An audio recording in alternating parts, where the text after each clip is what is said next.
ਇਹੋ ਜਿਹੀ ਗਰਮੀਆਂ ਦੇ ਵਿੱਚ ਕੰਮ ਕਰਨਾ ਬਹੁਤ ਮੁਸ਼ਕਿਲ ਕੰਮ ਸਕਦੀ ਹੋ। ਇਹ ਵੀ ਬੰਦੇ ਨੂੰ ਕੱਟ ਲੈਂਦਾ ਜਿਹੜਾ ਇਹ ਜੀ ਥਲ ਦਾ ਸਿਰਾ ਹੈ। ਇਹ ਜੀ ਮੇਰਾ ਕੰਮ ਚੈੱਕ ਕਰ ਸਕਦੇ ਹੋ, ਅੱਧਾ ਘੰਟਾ ਪੂਰਾ ਇਸ ਦੇ ਉੱਤੇ ਟਾਈਮ ਲੱਗਾ ਔਰ ਇਹ ਸਫਾ ਹੋ ਗਈ, ਚੈੱਕ ਕਰ ਸਕਦੇ ਹੋ।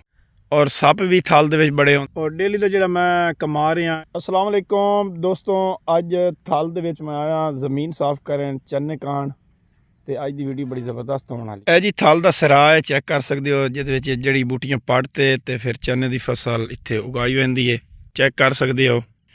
ਇਹ ਜੀ ਮੇਰਾ ਕੰਮ ਚੈੱਕ ਕਰ ਸਕਦੇ ਹੋ, ਇਹ ਬੂਟੀਆਂ ਪੱਟ ਰਹੀਆਂ, ਚੈੱਕ ਕਰ ਸਕਦੇ ਹੋ।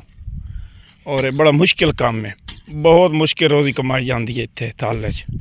ਔਰ ਇਹ ਵੀ ਚੈੱਕ ਕਰ ਸਕਦੇ ਹੋ, ਇਹ ਵੀ ਸਾਰਾ ਮੈਂ ਪਟਣਾ ਹੈ, ਜਿਹੜੀ ਬੂਟੀ ਚੈੱਕ ਕਰ ਸਕਦੇ ਹੋ। ਔਰ ਇਹ ਟਿੱਬੇ ਵੀ ਸਾਰੇ ਜਾੜ ਚੈੱਕ ਕਰ ਸਕਦੇ ਹੋ। ਜ਼ਮੀਨ ਸਾਡੀ ਸਾਫ਼ ਹੋ ਗਈ ਹੈ। ਅਗਰ ਸਾਡੀ ਵੀਡੀਓ ਤੁਹਾਨੂੰ ਚੰਗੀ ਲੱਗ ਰਹੀ ਹੈ ਤਾਂ ਸਾਡੇ ਚੈਨਲ ਨੂੰ ਜ਼ਰੂਰ ਸਬਸਕ੍ਰਾਈਬ ਕਰੋ। ਨੈਕਸਟ ਵੀਡੀਓ ਥਲ ਦੇ ਮਾਹੌਲ ਇਹੋ ਜਿਹੀ ਤੁਹਾਨੂੰ ਵੀਡੀਓ ਮਿਲਦੀਆਂ ਰਸ। ਹਾਂਜੀ ਵੀਵਰ, ਹੁਣ ਚੈੱਕ ਕਰ ਸਕਦੇ ਹੋ, ਅੱਧਾ ਘੰਟਾ ਪੂਰਾ ਇਸ ਦੇ ਉੱਤੇ ਟਾਈਮ ਲੱਗਾ ਔਰ ਇਹ ਸਫਾ ਹੋ ਗਈ, ਚੈੱਕ ਕਰ ਸਕਦੇ ਹੋ। ਵੀਵਰ ਥਲ ਦੇ ਵਿੱਚ ਕਾਫੀ ਜਾਨਵਰ ਪਾਏ ਜਾਂਦੇ ਨੇ ਜਿਹੜੇ ਕੱਟਣ ਵਾਲੇ ਆਉਂਦੇ ਨੇ, ਇਹ ਵੀ ਚੈੱਕ ਕਰ ਸਕਦੇ ਹੋ। ਇਹ ਵੀ ਬੰਦੇ ਨੂੰ ਕੱਟ ਲੈਂਦਾ ਜਿਹੜਾ। ਔਰ ਸੱਪ ਵੀ ਥਲ ਦੇ ਵਿੱਚ ਬੜੇ ਹੋਣ। ਹਾਂਜੀ ਦੋਸਤੋ, ਪਾਣੀ ਵੀ ਆਪਣਾ ਨਾਲ ਲੈ ਕੇ ਆਇਆ ਔਰ ਇਸ ਨਾਲ ਬੂਟੀ ਮੈਂ ਪੱਟ ਰਹੀ ਹਾਂ। ਔਰ ਡੇਲੀ ਦਾ ਜਿਹੜਾ ਮੈਂ ਕਮਾ ਰਿਹਾ, ਇਸ ਮਜ਼ਦੂਰੀ ਕਰ ਰਿਹਾ 1000 ਰੁਪਈਆ। ਔਰ ਪਸੀਨਾ ਵੀ ਚੈੱਕ ਕਰ ਸਕਦੇ ਹੋ, ਬਹੁਤ ਮੁਸ਼ਕਿਲ ਮਜ਼ਦੂਰੀ ਹੈ ਜਿਹੜਾ ਤੁਹਾਡਾ ਭਾਈ ਕਰਦਾ।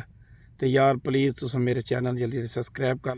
ਇਹੋ ਜਿਹੀ ਗਰਮੀਆਂ ਦੇ ਵਿੱਚ ਕੰਮ ਕਰਨਾ ਬਹੁਤ ਮੁਸ਼ਕਿਲ।